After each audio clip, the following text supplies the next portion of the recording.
Uma semana depois da outra, novas visitas aos municípios, cada um com a sua história, muitas curiosidades, tradições transitando pelo tempo. Encontros entre pessoas que revelam memórias e perspectivas de futuro. O passeio hoje será muito perto. Vamos logo ali a Guatapará.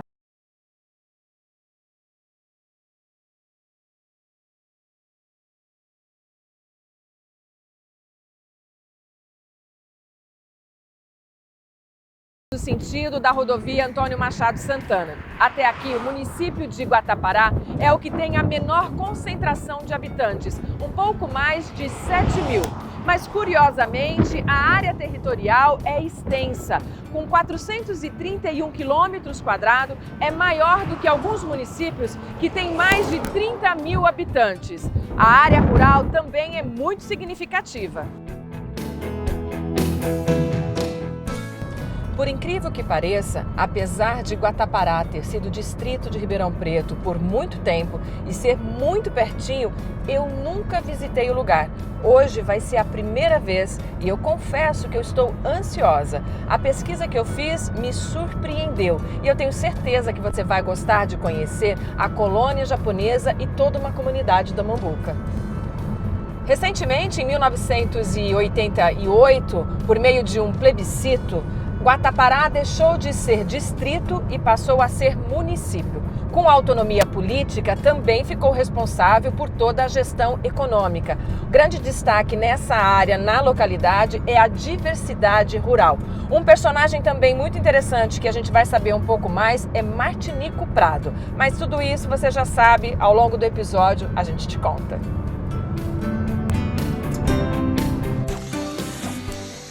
A paisagem que emoldura a estrada entre Ribeirão Preto e Guatapará é bem diferente das que já mostramos aqui. O destaque fica para a imensa extensão de eucalipto, plantado para atender a produção de papel de uma grande empresa internacional. Marcamos com a nossa guia no portal de entrada da Fazenda Guatapará. Um dos lados é o original, o outro foi erguido posterior a manifestações dos protetores do patrimônio cultural. É a primeira vez que o nosso passeio começa pela zona rural. Seguimos o carro da arquiteta Denise Rosário por uma longa estrada ladeada por eucaliptos. O trajeto chamou a atenção da equipe, parecia que não ia acabar nunca. Pequenos buracos e muitos galhos exigiram a atenção. Quando a luz no final da estrada clareou o caminho, o encontro com o canavial abriu um horizonte imenso. Para nós, o que de longe parecia somente um complexo rural, para a arquiteta que nos guiava, era a volta para casa. Diferente de tudo, o nosso encontro começou pela zona rural e a Denise tem muita história para contar com a gente, porque ela nasceu aqui. Nós estamos na Fazenda Guatapará? Na Fazenda Guatapará. A partir da entrada, né, do portal lá, tudo isso aqui é Fazenda Guatapará. E hoje o que a gente está vendo, no passado, tudo era café. Tudo era café. Uma grande fazenda de café. Muito grande. Muito grande. Inclusive, ela tem aproximadamente uns 50% do tamanho do município. Era referente à fazenda. Então, quando você me pergunta dos 430 quilômetros quadrados, metade disso aproximadamente era a Fazenda Guatapará. Quando você fala que você nasceu aqui, é aqui na fazenda ou é aqui em Guatapará? Aqui na fazenda. A sua vida aqui, tudo com a história da fazenda. Sim. Por isso você pesquisou tanto esse tema. Eu nasci, meus pais nasceram e meus avós também. Uau! Histórias de 3 gerações para compartilhar com a gente, né? Então, aqui começa a história do Martinico Prado. Isso, o Martinico Prado, ele veio, né, de Limeira, ele tinha um espírito empreendedor, né, segundo a biografia dele, ele veio no lombo de burro em busca de terra roxa para plantio do café. E segundo, né, relatos que ele fazia um diário, que eu tive acesso a esse livro, ele fala que no Morro da Cascavel. Então, seria alguns desses morros aqui que eu não sei qual. E ele avistou essa área e enxergou aqui uma oportunidade. Pelo relevo, né? Então a gente tem lá embaixo o córrego Guatapará, já tinha esse nome, por conta o Guatapará significa, é uma espécie de veado, tinha bastante aqui nessa região, então por esse nome, né, do córrego, ele denominou a fazenda de Fazenda Guatapará. Aquele outro morro, eu lembro que quando criança também, a gente sempre ouvia que tinha um túnel, tinha uma gruta lá, e que porque aqui era área indígena, né? Então tem relatos também de encontrar indígena aqui. A gente até na fazenda tinha um indígena que misturou com o restante dos imigrantes italianos, espanhóis, né? E falavam que nesse morro tinha uma gruta que quem entrasse ali, porque tinha um pote de ouro lá no... Aquelas histórias, né? Histórias de fazenda. E aí a gente ficava olhando. Então, assim, para mim era um mistério, né? Ficar olhando para aquele morro e falar assim, onde que será essa gruta? E todo mundo que ia procurar não voltava mais. Então, era aquela coisa assim, ó, foi procurar e não achou. E o Morro do Gatão tem uma história com a lua, batia a lua, vocês tinham medo? Na verdade, quando criança, eu tinha medo da lua. Eu morria de medo da lua. E aí a lua, né, ela nasce naquele ponto ali. E a gente, na fazenda, durante os anos 80, né, pelo menos do que eu lembre, tinha pouca iluminação nas ruas, né? Tinha rua, tinha colônias que pareciam uma cidade, era uma cidade. E meu avô levava, né, da casa dele para a casa dos meus pais. E aí levava à noite. Então eu tinha que cobrir a cabeça porque eu morria de medo da lua. E eu lembro que o meu pai um dia foi até lá, né, porque tinha uma colônia ali no pé daquele morro lá. Ele me levou lá e falou assim, nós vamos para a lua agora. E eu caí no berreiro, morria de medo da lua. Hoje eu sou apaixonada pela lua. Então são histórias assim que ficam, né? Então eu falo que meu avô é a minha referência, né, para tudo isso, porque meu avô contava muita história. E olhando daqui para lá, você disse que a gente consegue avistar naquela parte mais alta um remanescente do aquífero Guarani? Isso, ali é tem uma parte que é basalto, né, a gente percebe pela cor da rocha, mas é um afloramento ali da parte do aquífero. Então a gente está em cima do aquífero Guarani aqui também.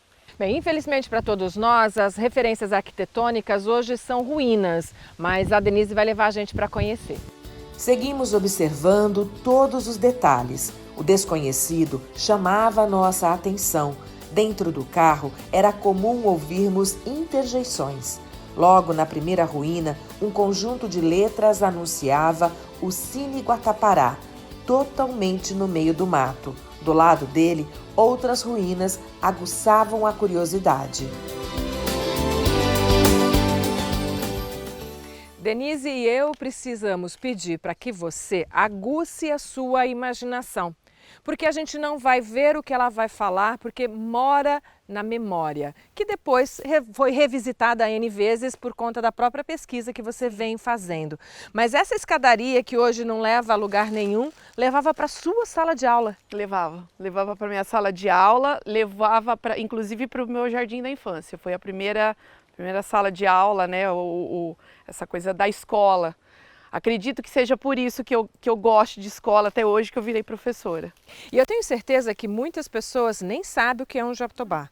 E já era esse pé de jatobá na sua época? Sim, já era. Inclusive a gente brincava com os jatobás. Era a nossa sobremesa na hora do intervalo da escola. A colônia era um pouquinho para baixo, vocês vinham a pé para a escola e a rotina era essa? Aqui a gente tinha uma colônia, né, que era do pessoal que trabalhava mais aqui nessa área, né? Então a merendeira da escola morava aqui de frente. Os meus avós também moravam ali na ponta, mas assim, todo o pessoal que morava nessa colônia aqui fazia esse atendimento aqui central, né? Mas a fazenda tinha outros, né? Tinha o ambulatório, tinha farmácia, tinha centro de puericultura, tinha centro centro social as mulheres, né? Centro feminino. E aqui era a escola de ensino fundamental, né? Que na época a gente chamava de ginásio. Então era de 1º a 8º ano, né? Na época série, 1ª a 8ª série. E ali do ladinho, bem pertinho da escola, tinha um cinema. Cine Guatapará. Tinha cidades que não tinham cinema e vocês tinham um cinema na fazenda? Exatamente. A gente tinha aqui uma movimentação dentro dessa fazenda que era uma coisa meio que fora do normal. Era uma cidade. Era um distrito de Ribeirão Preto, só que longe de Ribeirão Preto. E as pessoas vinham de todas as fazendas para assistir né? Então, eu conheço os filmes dos Trapalhões, Roberto Carlos, eu assisti no cinema. Então, assim, muitas pessoas conheceram o cinema nos shoppings, né? Eu conheci o cinema dentro de uma fazenda. E quantas pessoas, né, circulavam na fazenda, trabalhavam na fazenda? Porque eram muitas casas na colônia. Olha, pelas minhas pesquisas, assim, que é muito difícil a gente conseguir levantar esses dados, porque muitos imigrantes passaram por aqui, imigrantes italianos, europeus, né, de uma maneira geral. Mas dizem que chegou a ter mais de 3.000 habitantes. Com a maioria, num determinado momento, era de imigrantes do que os nativos aqui da nossa localidade. Todos, na verdade todos imigrantes. Então a fazenda foi formada num molde administrativo, então não era uma... Eu lembro que quando eu era criança o pessoal falava assim, teve escravo, aqui nunca teve escravo. Aí ele trouxe a mão de obra italiana para cá, para manuseio primeiro para desmatar, né? Porque desmatou muito, aqui era tudo cerrado, mata de transição, mata atlântica misturado com cerrado, então foi primeiro esse desmate. Inclusive também tem relatos de que alguns nordestinos vieram para fazer esse trabalho bruto. Enquanto isso, os italianos estavam chegando. E chegavam por Ribeirão. Pela estação de trem. Isso, chegavam por Ribeirão. Cá. Aqui tinha um ramal, né, entrava até a fazenda. E depois é que chegaram os japoneses. Né, os japoneses chegaram em 1908. Então, né, alguns japoneses também, só que eles foram instalados em outro lugar, longe, em outra colônia, mas eram várias colônias, né? Então a fazenda ela era dividida em seções. Então cada seção tinha uma colônia que atendia aquela parte do plantio de café. Eu estou aqui tentando dimensionar esse tamanho, porque se você está falando de uma população residente, trabalhadora, um pouco mais de 3.000, a gente está falando o quê? De 300 unidades de casa? Até mais. Até mais. Até mais. Cara, é um conjunto habitacional numa cidade Sim. Contemporânea. Tanto é que em 1938, quando teve uma lei, né, o governador da época estabeleceu uma lei de abertura de novos municípios, novos distritos, na verdade. E aí a fazenda passou a ter um cartório. Então todas as fazendas, né, do entorno aqui vinham para a fazenda para fazer o registro, né, registro de nascimento, registro de casamentos. E depois que foi transferido para o distrito de Guatapará, que aí tem outra história de como que foi, né? Guatapará surgiu aqui, né, onde a gente está hoje, que aqui é a parte central da fazenda, só que a malha urbana de Guatapará está a 12 quilômetros daqui, né? Por que isso aconteceu? Mas vamos com calma que a gente ainda tem muita história para contar aqui ainda da fazenda. O município que já foi distrito de Ribeirão Preto guarda muita história escondida por estradas empoeiradas. Mesmo sendo incerto se conseguiríamos chegar até ao antigo engenho da fazenda Guatapará, arriscamos. Claro que comemos muita poeira. Nossa visita se deu depois de mais de 30 dias sem chuva. Assim que avistamos a enorme chaminé, novas interjeições. Ah, que linda! Esse engenho teve várias funções ao longo da trajetória da história da fazenda. Sim, o Martinico, ele tinha essa visão empreendedora, né, que a gente já até falou, mas ele não ficava só na questão do café. Ele também tinha o plantio de cana em algumas áreas, né? Ele tentava fazer essa produção diferenciada. E aí foi construído esse engenho para a produção de rapadura, açúcar, né? E pinga também. Só que não deu certo.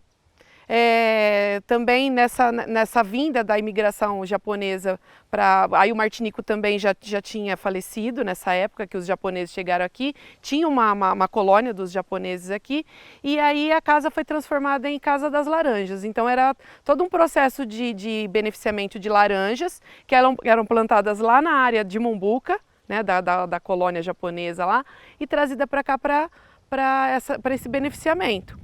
E esse beneficiamento, essas laranjas iam para a Inglaterra, né? Então, tanto é que ali do outro lado, não sei se vai dar para pegar a imagem, mas está escrito Casa das Laranjas, né? Mas é conhecido como engenho. O pessoal da fazenda mesmo conhece como engenho. Ainda quando era estudante de arquitetura, Denise fez um trabalho sobre o engenho, Ela o reproduziu em uma proposta de requalificação e até sugeriu um novo uso para o espaço que permanece como estava.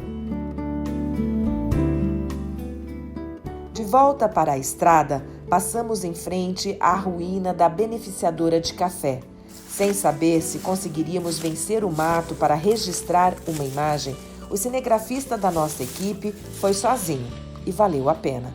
Quando o drone subiu, revelou do alto a extensão da beleza histórica. O que para muitos pode ser somente uma ruína, para tantos outros é a própria resistência do tempo mandando um recado para o futuro.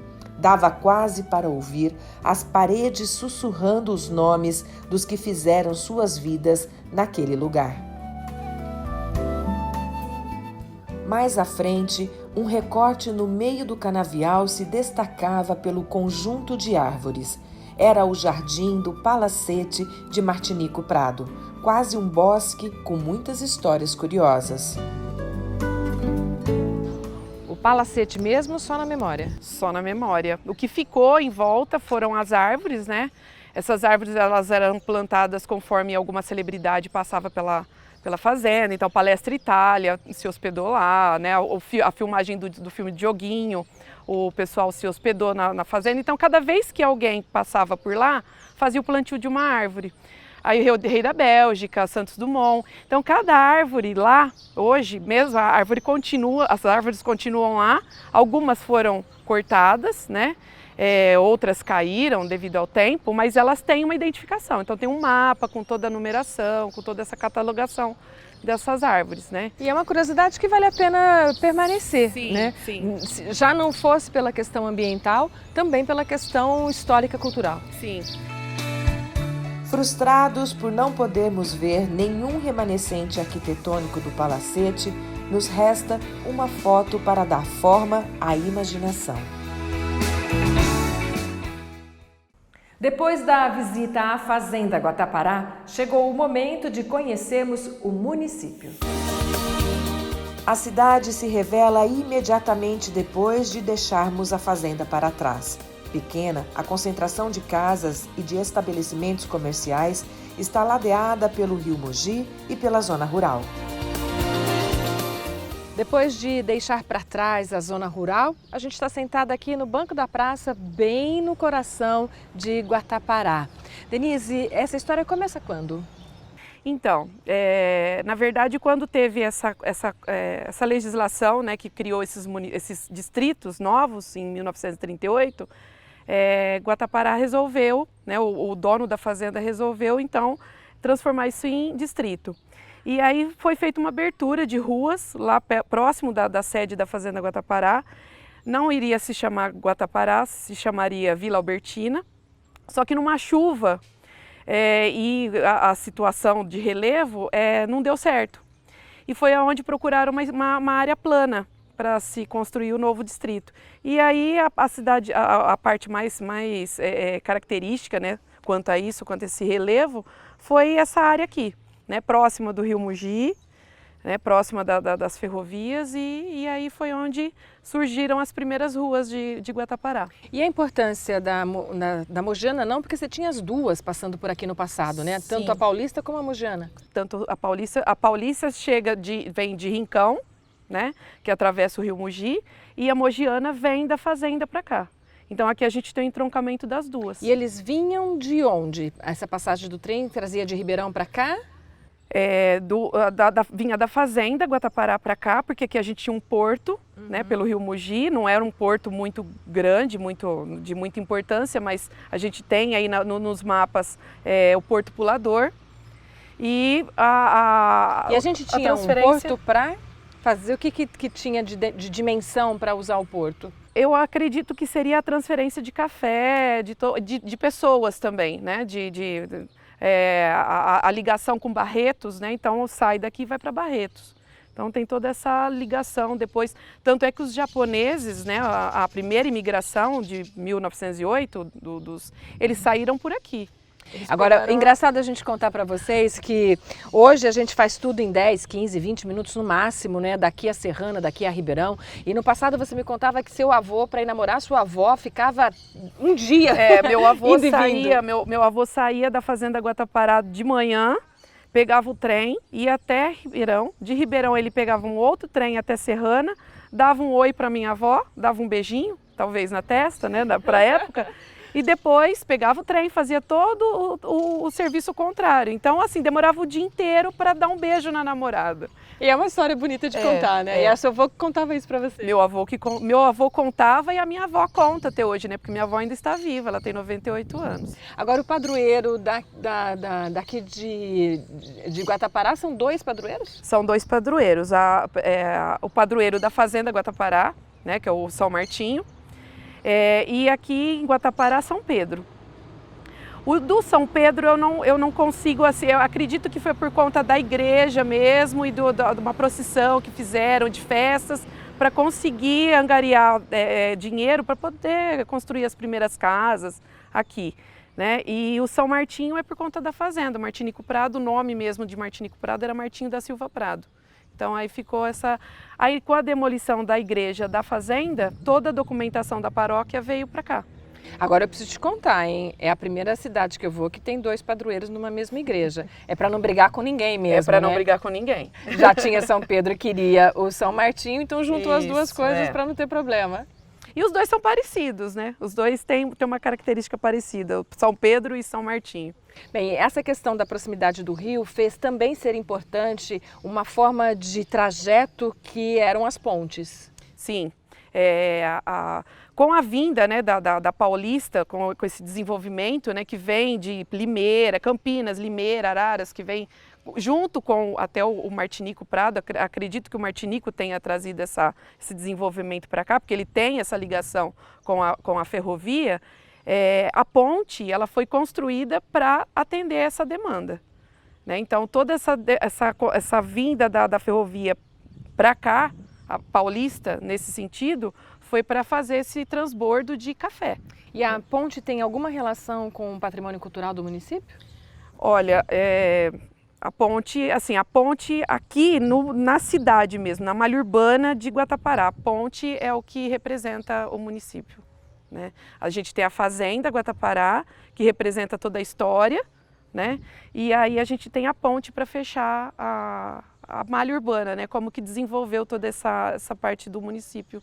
E a gente tem que ir lá conhecer a ponte. Sim, com certeza. Vamos lá. Essa ponte ainda suporta, né, o caminhar humano e no passado era o espaço que fazia a ligação, permitindo que o trem pudesse ir e vir. Por aqui passava qual companhia? Aqui passava a Companhia Paulista, né? A FEPASA, como alguns conhecem como FEPASA, mas era a Companhia Paulista. E essa ponte está ligando Guatapará a Rincão.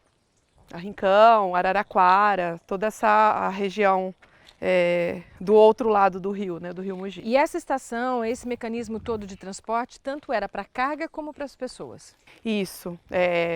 Na verdade, essa expansão vem, né, da região de Limeira, Araras, vem por esse caminho, né, Araraquara, Rincão, e a outra ligação da Mogiana, que vem pela Fazenda Guatapará, então vem de Ribeirão Preto. Então a gente tem aqui o entroncamento de duas ferrovias, onde tinha todo esse transporte, né? Então por aqui saía a carga e por Ribeirão chegavam os imigrantes. Então por aqui saíam os imigrantes, então muitos imigrantes foram embora por essa ponte, né? Saíram do município de Ribeirão Preto ainda, que ainda era Ribeirão Preto, saíram por aqui e os que chegavam pela Mogiana. Na atualidade, para poder fazer esse trajeto só de carro, aí a gente usa aquela outra ponte. Isso, aquela outra ponte, porque essa daqui ela foi construída com... Esse material veio por trem, né? É um material que veio dos Estados Unidos, foi montada aqui, então não é uma produção brasileira, é uma produção americana. Foi montada em 1901, a gente tinha uma placa que tinha essa informação, ela infelizmente foi furtada. Eu creio que do outro lado tenha, mas ela se perdeu por conta da parte que caiu, né? Então, como a gente tem o rio Mogi, que o significado dele é cobra grande, o Rio Mogi ele tem essa característica, né, dessas curvas. E numa dessas curvas o barranco foi sendo comido e aí teve a necessidade de se construir uma outra ponte, que aí é projeto do Ramos de Azevedo. Então essa outra ponte que foi construída para dar todo esse acesso, né, aos outros municípios, em 1989 ela caiu, né, devido a essa ponte ela foi construída para ferrovia e não para rodovia, então o funcionamento é totalmente diferente. E pela freada do caminhão, a ponte caiu, né? Se fosse trem, passaria. Então essa ponte foi inutilizada. Aí a gente tem a outra ali, então a gente tem as 3 pontes, né? Então essa daqui virou o nosso patrimônio. Temos aquela que é a rodovia e do outro lado a ferrovia, porque ainda a gente tem a ferrovia passando pelo município de Guatapará. Que é hoje o remanescente do que a gente tem, o pouco que a gente tem ainda no estado, Sim. passa por lá. Sim. Tem hora certa? Vamos pegar o trem passando ou não? Não, não tem. A única coisa que tem, assim, que a gente ficou muito feliz aí, que aconteceu, que foi, se não me engano, no final de 2018, que foi aquele trem todo iluminado, né? Teve uma companhia que fez esses vagões iluminados e virou, assim, uma festa para a cidade, né? Então passou, então aí a gente sabia qual era o horário que ia passar por aqui. Mas você acha que as pessoas têm relação de pertencimento com essa ponte? Tem essa relação de pertencimento com a memória? Faz sentido? A cidade vai sentir se a gente tirar essa ponte daqui? Vai, e vai muito, porque isso aqui, a ponte, assim como a Fazenda Guatapará, os remanescentes, né, as ruínas da Fazenda Guatapará representam para quem morou lá, a ponte representa o pertencimento do pessoal que mora aqui no município, na cidade, né, na malha urbana. Essa ponte é o que representa a cidade, né? Então o pessoal vem aqui para pescar, tem várias histórias, então o pessoal fala que pulou daqui no rio, que pula de lá de cima, né? Então falar que vai mexer com isso aqui, eu acho que vai dar briga boa. Vai dar briga boa.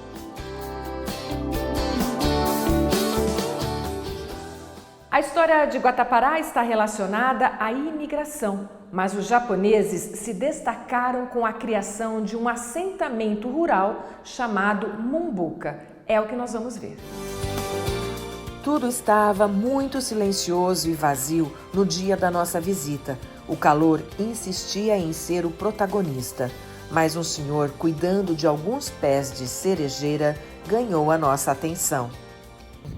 Quando vocês plantaram essas cerejeiras aqui na praça? Acho que mais 6 ou 7 anos atrás, né?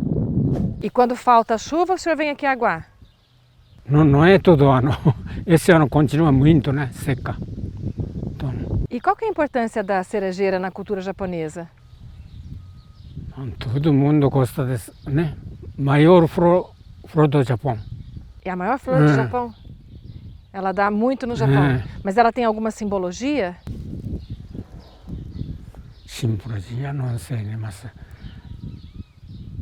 na época de primavera, mais ou menos março e abril, né?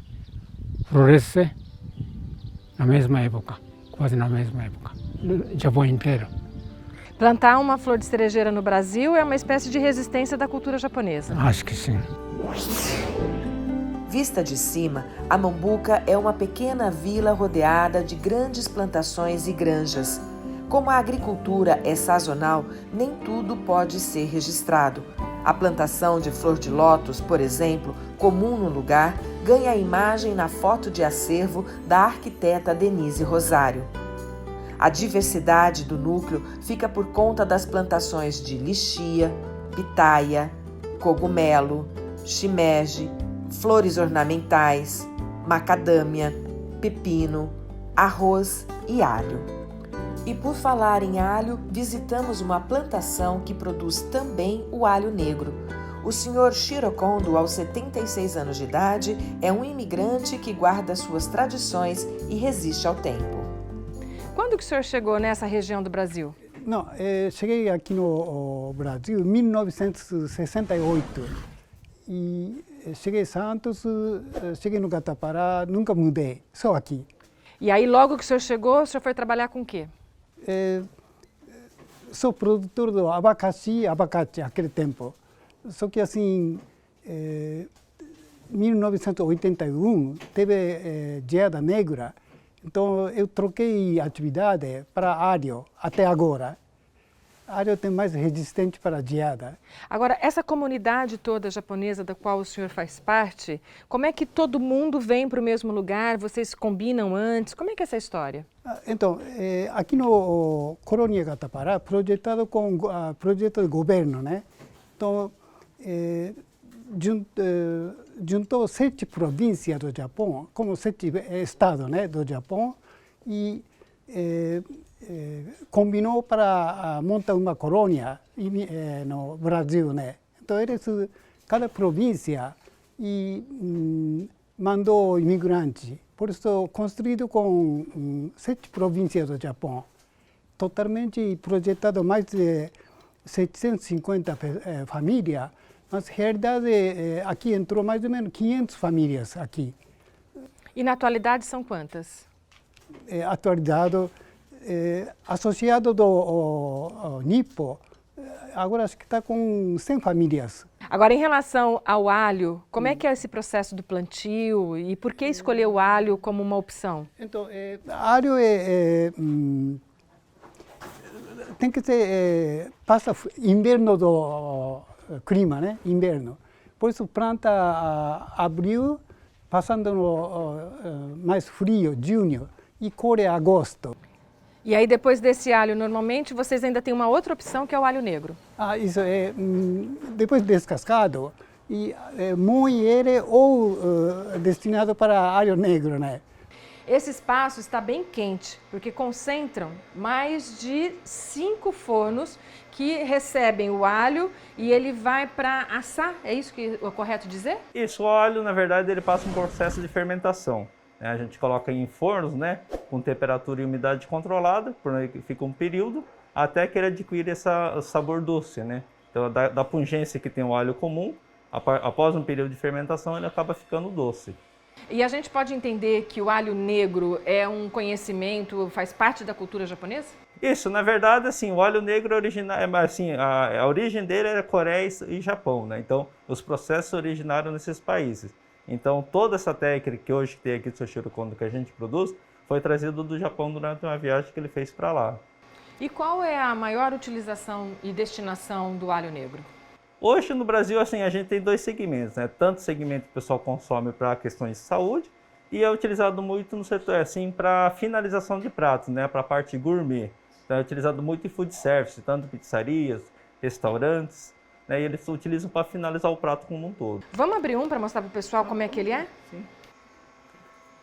Deixa eu pegar aqui. Aqui o óleo negro. Pode ficar à vontade, pode abrir. É melhor. Esse já não está mais quente? Não, esse aqui não. Ele já está curando, já, que a gente fala, né? Depois de produzido, ele... E tem um segredo para abrir ou é só, Não, é só desfolhar abrir, mesmo? desfolhar e você pega o bulbo e abre e tira para experimentar.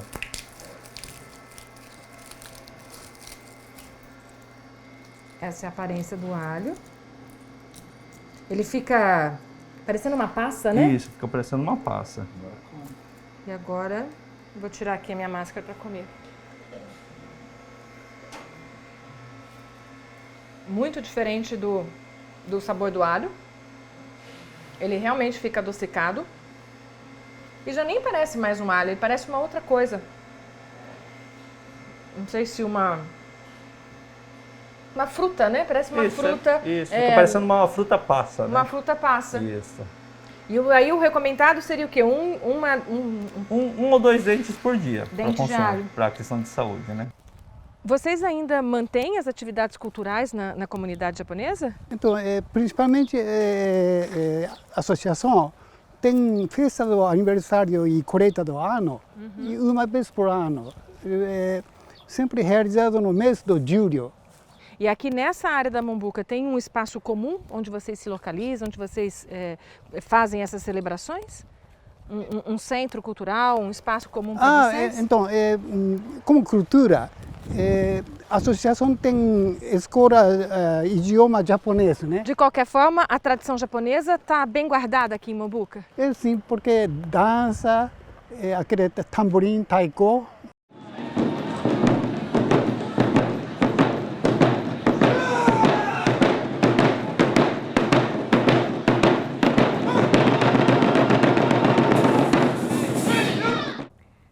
Terminamos aqui nosso passeio por Guatapará, certos de que de uma forma ou de outra você se identificou com essa história. Até a semana que vem.